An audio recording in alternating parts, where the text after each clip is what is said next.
नमस्कार, न्यूज 18 आप देख रहे हैं। मैं हूं आपके साथ में अमनदेव। बुलेटिन की शुरुआत करेंगे एक बड़ी खबर के साथ में। ग्रेटर नोएडा में कूलर फैक्ट्री में भीषण आग लग गई है। अभी तक आग नहीं बुझाई जा सकी है।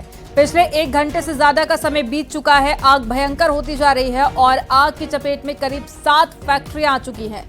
आसपास के घरों में रहने वाले लोगों को बाहर निकलने को बोला गया है।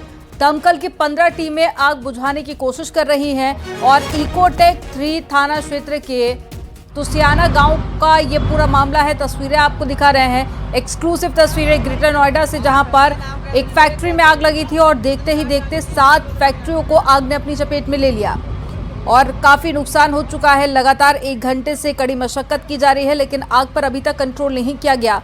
और देखिए, ये धुएं के गुबार जो साफ तौर पर नजर आ रहे हैं और फायर ब्रिगेड की टीम इस वक्त मौके पर मौजूद है और 6 से 7 फैक्ट्रियां हैं जिनमें आग लगी है और आसपास जो घर बने हुए हैं वहां पर लोगों को बाहर निकलने के लिए कहा जा रहा है।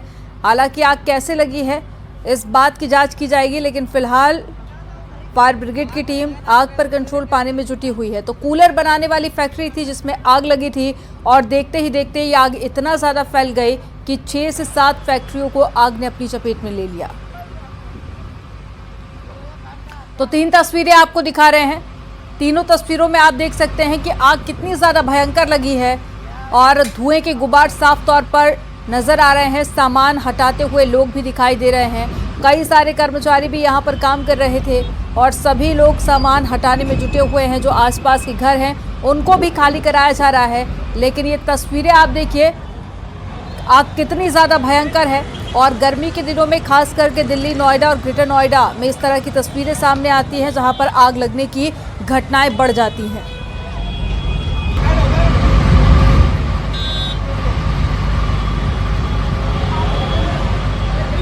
और ज्यादा जानकारी के साथ में हिमांशु शुक्ला जुड़ गए। हिमांशु, आप इस वक्त वहीं पर मौजूद है जहां पर आग लगी है। जरा तस्वीरें आप दिखाइए और बताइए कि क्या कुछ प्रयास किए जा रहे हैं और कितना वक्त लगेगा आग पर कंट्रोल करने में।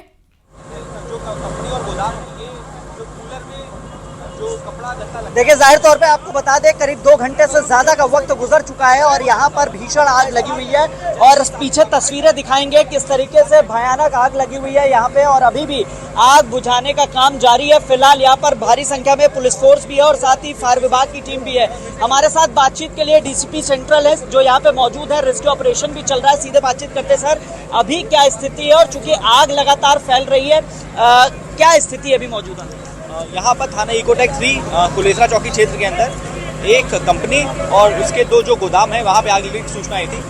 तत्काल लगभग 30 फायर बुझाने की गाड़ियाँ मौके पर पहुँची, जिसमें सरकारी और आसपास के जनपदों की और जो यहाँ की प्राइवेट एजेंसीज हैं उनकी भी हम लोगों ने आग बुझाने की गाड़ियाँ मंगाई हुई हैं। और आग पे एक तरफ से पूरी तरह काबू पा लिया गया है, दूसरी तरफ से आग पर जल्दी ही काबू पा लिया जाएगा। इसमें कोई भी व्यक्ति फंसा हुआ नहीं है और अब तक हम लोग आसपास की जो 5 फैक्ट्री हैं उन पे हम लोग सुरक्षित बचा चुके हैं। सर, एक सवाल और लगातार ग्रामीण उठा रहे हैं कि जिस तरीके से रिहायशी सेक्टर और यहाँ पे फैक्ट्रियाँ हैं, इसको लेकर के ये फैक्ट्रियाँ यहाँ से शिफ्ट कराई जाए।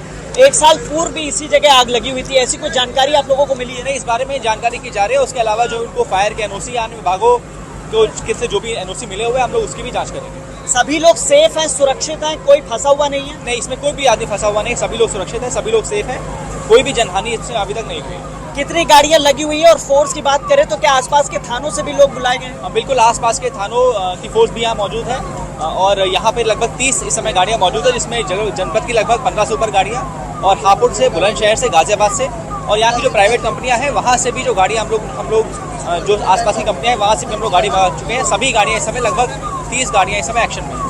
मवेशी बताए जा रहे थे बैक साइड में फंसे हुए थे, क्या सुरक्षित निकाल लिए? सभी, कोई भी मवेशी, किसी भी तरह की जनहानि, कोई भी तरह का मवेशी इसमें फंसा हुआ नहीं है। तो जाहिर तौर पे देखिए, यहाँ पे जो पुलिस के अधिकारी हैं उन्होंने आश्वासन दिलाया कि कोई भी व्यक्ति फंसा हुआ नहीं है और यहाँ पे जो मवेशी भी थे उनको भी सुरक्षित निकाल लिया गया। और आग अपना विकराल रूप ले रही, क्योंकि प्लास्टिक की फैक्ट्री है, लिहाजा आपको बता दें आग बुझाने में कड़ी मशक्कत करनी पड़ रही है। और जो स्मोक देख पा रहे धुआं, अब उस पर धीरे धीरे काबू किया जा रहा है। 3 ऐसी, एक फैक्ट्री जो प्लास्टिक की है जिसमें कूलर का निर्माण कराती थी और साथ ही 2 ऐसी और गोदाम थे जहां पे ये आग लगी हुई थी। आग बुझाने का काम अभी भी जारी है। 30 फायर टेंडर मौके पर मौजूद हैं।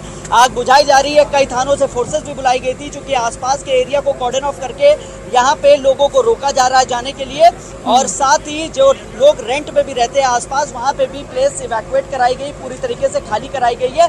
और आग बुझाने का कार्यक्रम और सिलसिला अभी भी जारी है, लेकिन सभी लोग सुरक्षित हैं, कोई जनहानि नहीं हुई है, ये अधिकारियों की तरफ से आश्वासन दिया गया है। जी हिमांशु, जरा आसपास की और तस्वीरें आप दिखा दीजिए, क्योंकि जैसा कि आपने बताया कि जो आसपास घर थे उनको भी लगातार खाली कराया जा रहा है। कितने डिस्टेंस पर वहां पर घर बने हुए हैं, कितनी कुल फैक्ट्रियां थी जिनमें भीषण आग लगी है, और क्या ये स्पष्ट हुआ है कि आग कैसे लगी है?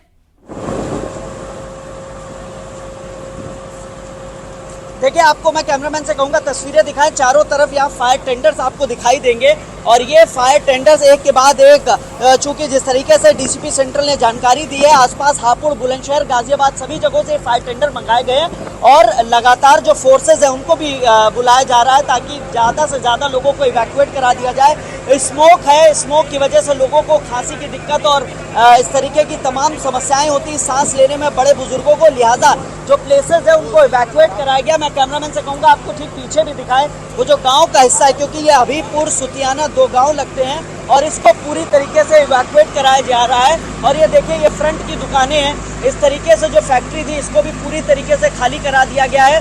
कुछ लोग यहाँ पे मौजूद हैं जो आग बुझाने में मदद कर रहे हैं या जो सामान निकालने में मदद कर रहे हैं। और ठीक इसी तरीके से, क्योंकि ये फ्रंट का हिस्सा है, यहाँ पे आप देखेंगे कि लोग यहाँ से लगातार अपना सामान, देखिए किस तरीके से ट्रैक्टर जो है, ट्रैक्टर में सामान भर के निकाला जा रहा है, और इसी तरीके से लगातार इवैक्यूएट किया जा रहा है लोगों को।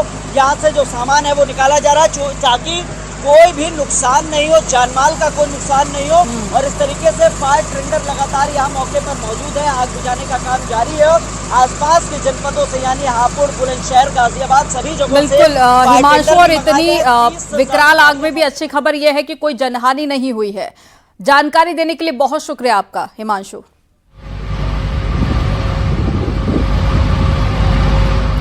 और ये 3 तस्वीरें आपको दिखा रहे हैं जहां पर आग लगी है, वहीं की ये 3 तस्वीरें, भीषण आग और धुएं के गुब्बार, इसके साथ में सामान हटाते हुए लोग भी आपको इन तस्वीरों में नजर आएंगे। हालांकि 2 घंटे से ज्यादा का वक्त बीत चुका है, लेकिन आग पर कंट्रोल नहीं किया जा सका। कोशिश लगातार जारी है। इससे पहले आपने लाइव तस्वीर भी देखी, हर तरफ फायर ब्रिगेड की टीम मौजूद है। लगातार आग बुझाने का प्रयास किया जा रहा है और दावा किया जा रहा है कि जल्दी आग पर कंट्रोल कर लिया जाएगा।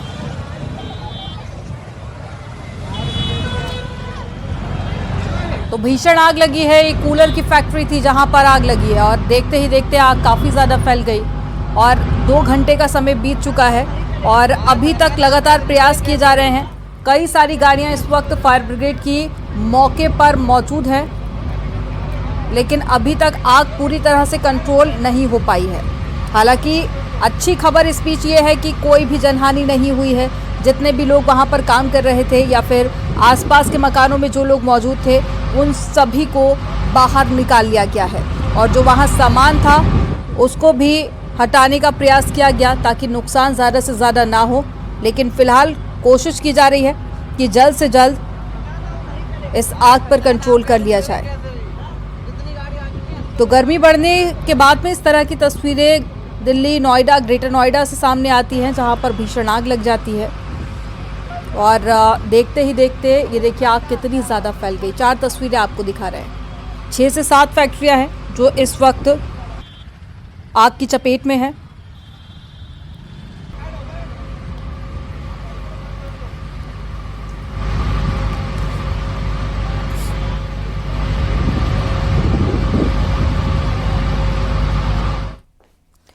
मेरठ में टायर के गोदाम में भीषण आग लग गई। आग बुझाने का प्रयास लगातार जारी है। दमकल की कई गाड़ियां इस वक्त मौके पर मौजूद है।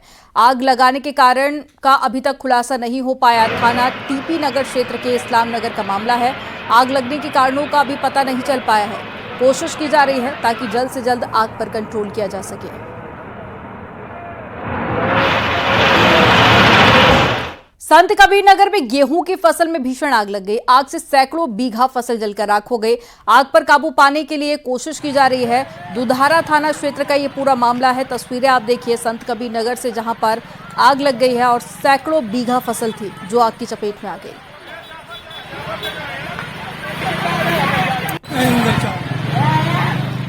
और सूबे में कई जगह पर आग लगने की घटनाएं हुई हैं। हम आपको 3 जगह की तस्वीरें दिखाते हैं। ये तस्वीर है सोनभद्र की, संत कबीर नगर की और प्रयागराज की। सोनभद्र में फॉसिल्स पार्क में आग लगी। इसके अलावा यहां पर बमुश्किल आग पर कंट्रोल किया गया। उधर संत कबीर नगर में भी गेहूं की फसल में भीषण आग लग गई। इससे सैकड़ों बीघा फसल जलकर राख हो गई है। और प्रयागराज में भी आग से झुलसने से एक व्यक्ति की मौत हो गई है। कीड़गंज थाना पुलिस ने आग लगने के कारणों की जांच शुरू कर दी है। कि सड़क दुर्घटना में मौत हो गई, जिसके बाद में मुआवजे की मांग को लेकर परिजनों ने हंगामा कर दिया। पूरा मामला चौबेपुर के बेला रोड स्थित एक निजी अस्पताल का है। परिजनों ने अस्पताल प्रशासन पर हादसे के बाद में इलाज न कराने और परिजनों को सूचना भी न देने का आरोप लगाया है।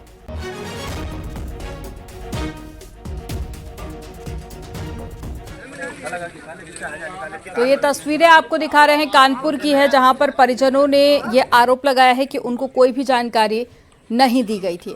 तो एम्बुलेंस चालक की सड़क हादसे में मौत हो गई है और पुलिस प्रशासन की टीम मौके पर पहुंची और लोगों को समझाया गया, लेकिन मुआवजे की मांग की जा रही है। हरदोई में कछौना थाना क्षेत्र से लापता नाबालिग को पुलिस ने बिहार से बरामद कर लिया। पुलिस ने आरोपी को भी गिरफ्तार कर लिया है।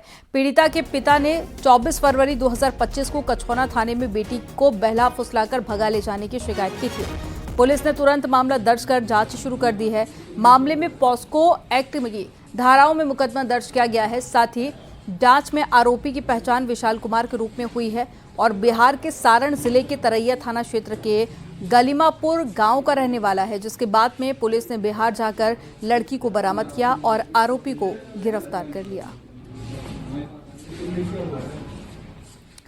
श्रावस्ती के हरिदत्तपुर पुलिस ने अवैध तरीके से आधार कार्ड बनाने वाले एक आरोपी को गिरफ्तार कर लिया। मुखबिर की सूचना पर पुलिस ने आरोपी युवक को हरवंशपुर चौराहे पर अवैध तरीके से आधार बनाते हुए दबोचा है। युवक के पास से लैपटॉप, प्रिंटर, आधार कार्ड बनाने वाली मशीन बरामद की गई है। आरोपी रकीबुद्दीन बहराइच के रामगांव थाने के नखी गांव का रहने वाला है। ग्रंट के क्षेत्र के अंतर्गत सूचना प्राप्त हुई थी कि एक व्यक्ति चौराहे पर फर्जी तरीके से आधार कार्ड बना रहा है। इस सूचना पर थाना ग्रंट पुलिस द्वारा एक अभियुक्त रकीबुद्दीन को पकड़ा गया है, जिसके पास से बनाने के इलेक्ट्रॉनिक इक्विपमेंट पकड़े गए हैं और उसे गिरफ्तार कर लिया गया है। अभियोग पंजीकृत किया गया है। उसके आधार पर अग्रिम कार्रवाई की जा रही है। गाजियाबाद पुलिस की बदमाश के साथ में दिन दहाड़े मुठभेड़ हो गई। नंदग्राम पुलिस ने हसन नाम के आरोपी को मुठभेड़ के बाद में गिरफ्तार कर लिया। एनकाउंटर में हसन के पैर में गोली लगी। पकड़े गए आरोपी को इलाज के लिए अस्पताल में भर्ती कराया गया। पुलिस ने बदमाश हसन के कब्जे से बाइक, सोने की चेन और एक तमंचा बरामद किया। बदमाश हसन पर कल रात चेन स्नेचिंग करने का भी आरोप है। पूछताछ में पता चला है कि कल इसी व्यक्ति के द्वारा घटना कारित की गई थी। इसका नाम हसन पुत्र फहीम है, जो मुरादनगर का रहने वाला है। पूरे गाजियाबाद कमिश्नरेट में इसके द्वारा आधे दर्जन से ज़्यादा इसके विरुद्ध मुकदमे पंजीकृत है, जिसमें अलग अलग थाना क्षेत्रों से है। नंदग्राम में कल इसी के द्वारा घटना कारित की गई है। इसके कब्जे से 315 बोर का एक तमंचा, साथ ही कल लूटी गई पीली धातु की चेन भी बरामद हो गई है और उसको प्राथमिक चिकित्सा दे करके अस्पताल में दाखिल किया गया है। साथ ही अग्रिम वैधानिक कार्रवाई की जा रही है। हरदोई में यातायात नियमों के उल्लंघन पर पुलिस ने बड़ी कार्रवाई की है। जिले भर में चेकिंग अभियान चलाया गया है और इस दौरान 961 वाहनों का चालान काटा गया। 100 वाहनों को सीज किया गया। अभियान में सबसे ज्यादा कार्रवाई हेलमेट ना लगाने वालों पर हुई है। 800 लोगों का चालान हेलमेट ना पहनने के लिए किया गया।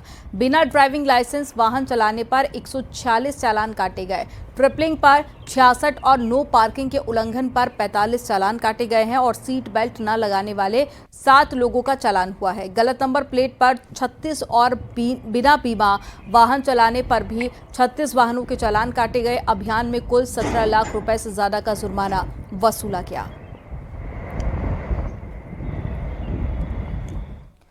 हापुड़ में सड़क पर दौड़ती बाइक में अचानक से आग लग गई। आग लगने से बाइक सवार युवकों ने कूदकर अपनी जान बचा ली। देखते ही देखते आग जलकर खाक हो गई। कपूरपुर थाना क्षेत्र के धौलाना रोड की ये घटना है।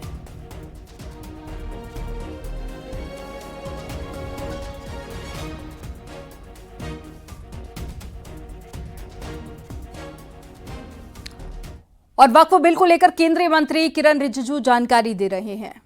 किया है तो इससे ज़्यादा वाइडर कंसल्टेशन और क्या हो सकता है, और तब जा करके वक्फ अमेंडमेंट बिल को फिर से हम पार्लियामेंट में लेके आ रहे हैं। तो इसमें पूरा तरीके से रूल के मुताबिक प्रोसीड्योर को मेंटेन करते हुए संवैधानिक प्रक्रिया है, हम पूरा मेंटेन कर रहे हैं। तो जिसको जिस पार्टी का भी मत रखना है पार्लियामेंट में रखिए। हम 2 घंटे 3 घंटे 4 5 6 7 8 घंटे देर रात तक अगर चर्चा करना है, हम चर्चा करने के लिए तैयार हैं। हमने अपने तरीके में पार्लियामेंट्री मिनिस्टर की ओर से भी मैं कह रहा हूं कि हमारे पार्लियामेंट के फोरम में, पार्लियामेंट के फ्लोर में नियम के तहत जो जितना बोल सकता है बोलने का पूरा आज़ादी है। इसलिए मैं अनुरोध करना चाहता हूं, बाहर से हमने पूरा व्यूज़ ले लिया है, मेमोरेंडम्स रिप्रेजेंटेशंस पूरा कलेक्ट कर लिया है। अब जब बिल पार्लियामेंट के अंदर चर्चा होगी तो पूरा इसको बारीकी से चर्चा होना चाहिए। एक एक प्रावधान, एक एक सेक्शन और उसमें जो क्लोज है, हम क्या क्या चेंजेस ला रहे हैं और क्या क्या पुराने को रख रहे हैं, इसका बारीकी से चर्चा होना चाहिए। और एक एक पॉइंट का हम जवाब देंगे, लेकिन चर्चा तो होना चाहिए। हंगामा से कुछ नहीं होता है। इसलिए मुझे ये पिछले 2-3 दिनों में जो देखने को मिला, इससे बिल्कुल अच्छा नहीं लगा।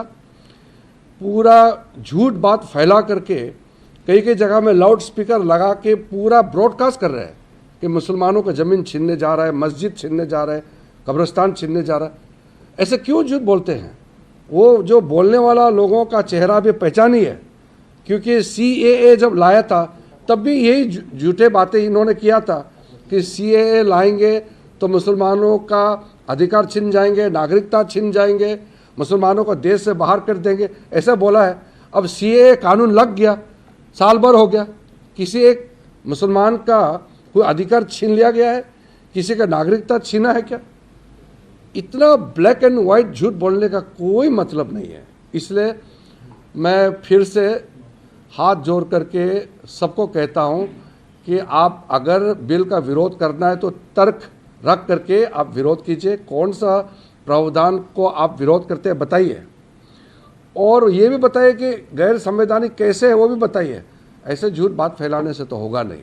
तो मैं आप लोगों के माध्यम से भी फिर से मैं कहना चाहता हूँ, आज ईद का दिन है, झूठ बिल्कुल नहीं बोलना चाहिए, चाहे वो मुसलमान हो या गैर मुसलमान हो। हाँ, सच बात है, ईद का दिन में दिल से बात निकलना चाहिए, झूठ बात बिल्कुल नहीं बोलना चाहिए। वो ईद का दिन भी अगर झूठ बोलेगा तो वो तो इसका मतलब वो नकली आदमी है।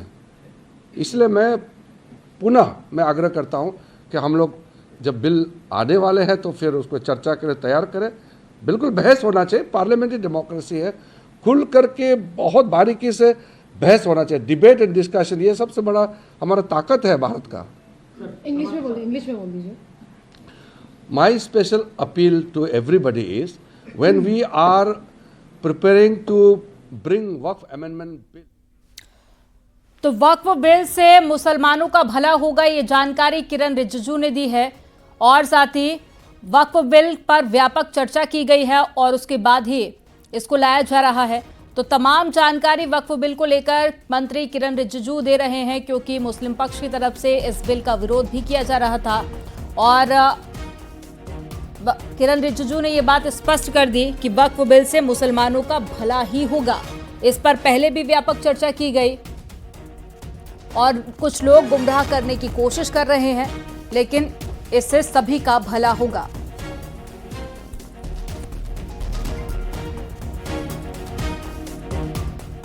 और मेरठ में बच्चों के विवाद में पथराव हो गया। इस पथराव में दोनों पक्ष के 6 से ज्यादा लोग घायल हो गए। इस पथराव का लाइव वीडियो सामने आया है। दोनों पक्ष मुस्लिम समुदाय से ताल्लुक रखते हैं। पुलिस ने कुछ लोगों को हिरासत में लिया।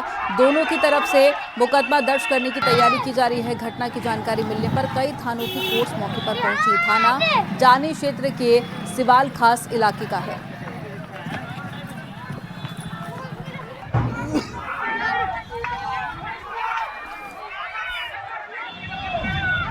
थाना क्षेत्र जानी अंतर्गत सिवाल खास एरिया के रहने वाले नाजिम और जाहिद नामक दो व्यक्तियों के बीच में एक मामूली बात को लेकर कल शाम को बाजार में कहासुनी हो गई थी।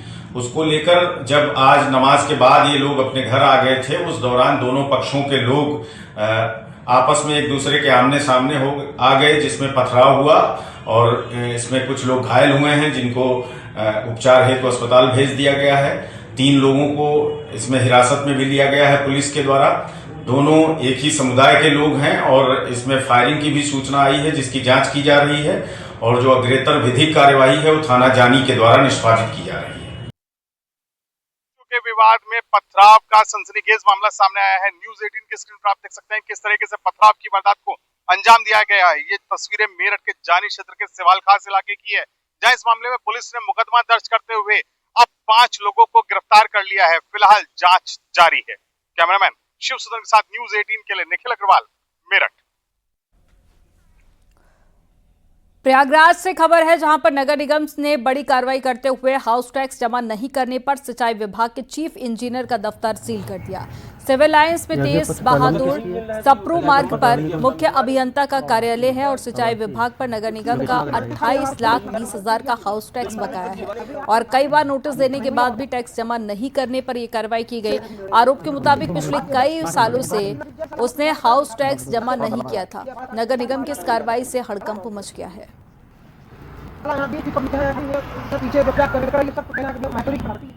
संगम नगरी प्रयागराज में सिंचाई विभाग को हाउस टैक्स जमा न करना महंगा पड़ गया है।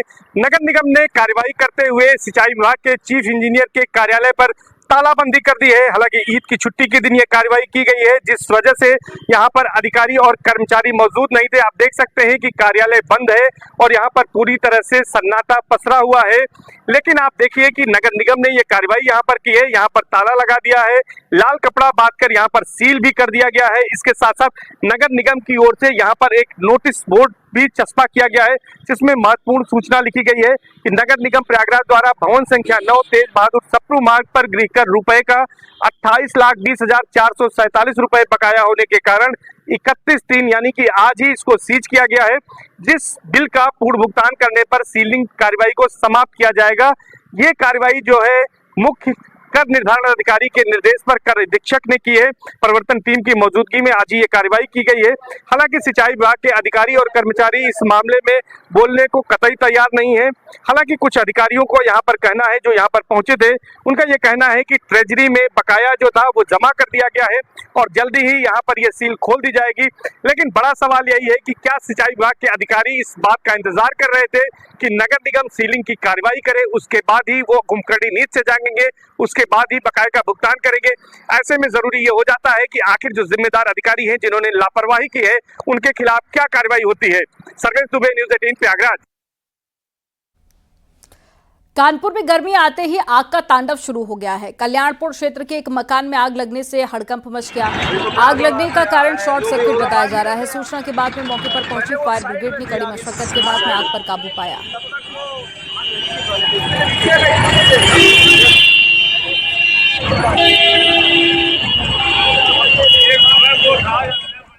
यहाँ वक्त हो गया।